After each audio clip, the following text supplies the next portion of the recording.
அனைவருக்கும் வணக்கம். ஆன்மீக உருட்டுக்கள் பகுதி 3, வாசி யோகம். இதுவும் ஒரு பிரபலமான மார்க்கெட்டிங் டெக்னாலஜி.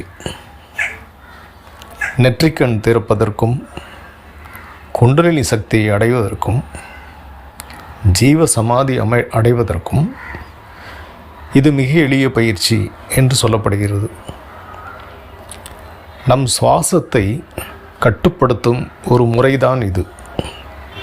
இந்த முறையில் என்ன நடக்கிறது என்றால், மூக்கின் வழியாக வெளியே செல்லும் நம் சுவாச காற்றை திசை திருப்பி தொண்டைக்குழியிலிருந்து அண்ணாக்கின் துவாரம் வழியாக உச்சந்தலை நோக்கி வெளிவிடுவது.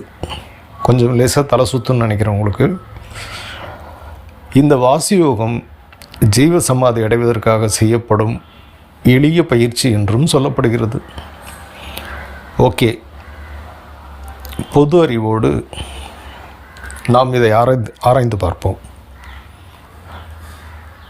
நம்பர் 1, சுவாசத்தை கட்டுப்படுத்தும் எந்த ஒரு பயிற்சியும் இன்றைய தூய்மையற்ற சூழலில், அதாவது பொல்யூட்டட் அட்மாஸ்பியரில் செய்வது கண்டிப்பாக ஆரோக்கிய குறைபாட்டை ஏற்படுத்தும். சித்தர்கள், மகான்கள் இதற்காகத்தான் காடுகளிலும் குகைகளிலும் இப்பயிற்சியை செய்து வந்தனர். டி. ராஜேந்தர் பாணியில் சொல்வதானால், வீட்டில் இருந்தால் ஏசி, வெளியில் போனால் தூசி, இதில் எப்படி செய்கிறது வாசி? யோசிங்க. தேர்ந்த குருவின் நேரடி பார்வையில் மட்டுமே இந்த பயிற்சிகளை செய்ய வேண்டும். பக்க விளைவுகள், சுவாச கோளாறு, உடல் உஷ்ணம், மூலம், தூக்கமின்மை, மனநலம் பாதிப்பு முதலியவை மாரல் ஆஃப் த ஸ்டோரி. இயற்கையாக நடக்கும் வகையில் இறை சக்தி நமக்கு அமைத்து வைத்திருக்கும் சுவாசத்தோடு விளையாடாதீர்கள்.